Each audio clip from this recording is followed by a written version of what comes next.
আখির নাকি এখনো তার পুরাতন বয়ফ্রেন্ড আলামিনের সাথে সম্পর্ক রয়েছে। সম্পর্ক জোরে ধরা পড়ার জন্যই নাকি আখি আবার নতুন করে নাটক শুরু করেছে। এমনই সমালোচনা শুরু হয়েছে আখির সোশ্যাল মিডিয়াতে নতুন একটা পোস্ট শেয়ার করার পর থেকে।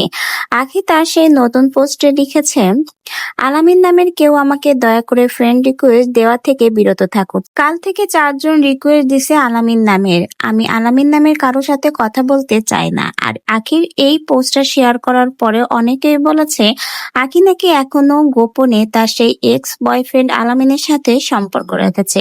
আহাদের সংসার ছেড়ে আসার মূল কারণই ছিল নাকি এই আলামিন। আলামিনের সাথে আহাদের সাথে আখির বিয়ে হওয়ার পরেও এই আলামিনের সাথে কিন্তু আখির সম্পর্ক ছিল। এমনকি সন্তান হয়ে যাওয়ার পরেও নাকি গোপনে আলামিনের সাথে দেখা করত। আর এইসব একজন হাজবেন্ড হিসেবে আহাদ কখনোই মেনে নিতে পারেনি। তাই নাকি আহাদ আর আখির মতো প্রায় এই আলামিনকে নিয়েই ঝগড়া হতো। আজ শেষমেশ তার পরিণতি হলো ডিভোর্স। এই আলামিনের জন্যই আখি আর আহাদের সংসার ভেঙে গেছে। আর এখনো সেই আলামিনের সাথে যোগাযোগ রেখেছে আখি। এখন নাকি বর্তমানে ধরা পড়ে যাওয়ার ভয়ে আবারও আলামিনকে নিয়ে নতুন নাটক শুরু করেছে আখি। কিছুদিন আগে আলামিনের স্ত্রী এসে কিন্তু সোশ্যাল মিডিয়াতে আখিকে নিয়ে নানা রকম মন্তব্য করেছিল।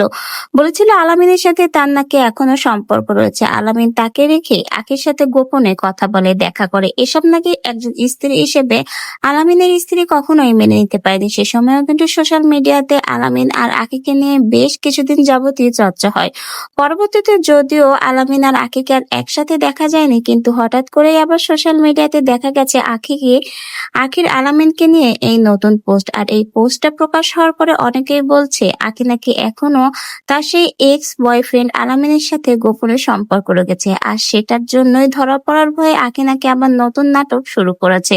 নতুন এই পোস্টার মাধ্যমেই কিন্তু সেটাই নাকি ক্লিয়ার হচ্ছে। এমনই মন্তব্য চলছে আলামিনের সাথে আখির এই পোস্টার শেয়ার হওয়ার পর থেকে। তো প্লিজ আপনাদেরও কি তাই মনে হয়? এখনো কি আখি এই আলামিনের সাথে গোপনে সম্পর্ক রয়েছে? আর সেটার জন্যই কি ধরা পড়ার ভয়ে আখির এই নতুন নাটক, নতুন পোস্ট?